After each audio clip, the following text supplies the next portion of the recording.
let's start off the conversation in the panel today with the biggest topic, the biggest news story of the week, and that is about Senator Elizabeth Warren. Senator Warren released her DNA reports revealing that she has Native American ancestry. And many in the news are focusing on this story. They're debating it in social media and having lots of discussions.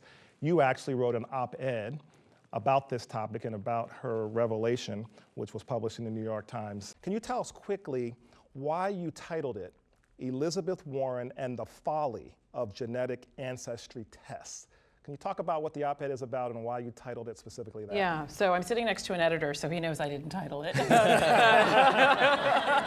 Writers never get to write their title. It's a good headline. It's a good headline. Right, so but people thought strategically about what to call it. So I didn't choose that title, and I'm not sure, I may or may not have.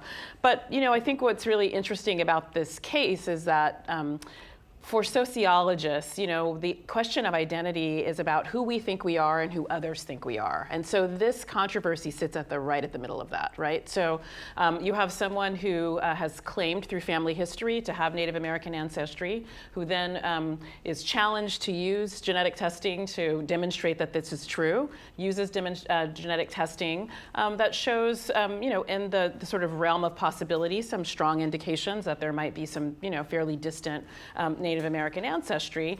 But those of us sitting in this room know that you just don't get to say, I am this person, this thing, and go about the world that way, right? So it's not necessarily that others authorize who you are, but they have a role in what that is. Right. And in this case, we have the sort of both deeply entrenched sort of political relationship between sovereign communities and the United States, and also deep traditions of what ancestry means and family means and what it means to be part of a tribal community. Mm-hmm. So those things are all sort of rushing together. And I think in this case, to suggest that DNA proves something without asking the community if that's true or talking to that community. There's some folks in the Native American community have said they've tried to talk to Senator Warren about this issue over the years, because this has been a kind of longstanding controversy, and haven't really gotten traction on that. So, because identity has at least these kinds of two variables, who we say we are, sometimes based on genetic ancestry testing,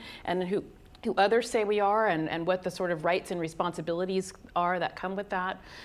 It really was a kind of perfect storm for thinking in sociological ways about identity and trying to sort of identify, where and why the flashpoints are coming up because of the friction between those two.